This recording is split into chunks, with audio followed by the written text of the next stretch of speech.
Oke, ini hasilnya kamu tengok.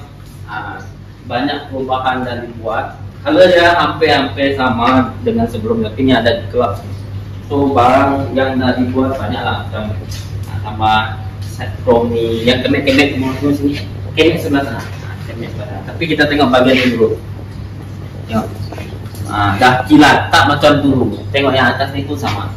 Nah, itu saya tunjuk video tu dia ada kesan yang macam dah lama lah macam ini. Cap pun spray baru, window handle baru, buat wrapping chrome ini, wrapping chrome special. So yang bahagian yang cermek tu sini bagian ni, tengok. Ni tu kan yang cermek ke dalam, yang ni dah tak ada, nampak macam baru dah.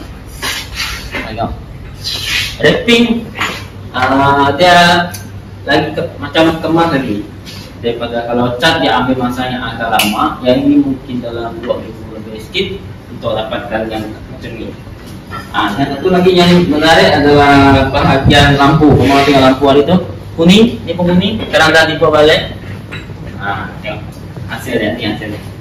So kalau minat, kalau ada kereta yang dapat lebih sikit, kalau nak ubah color boleh datang sini.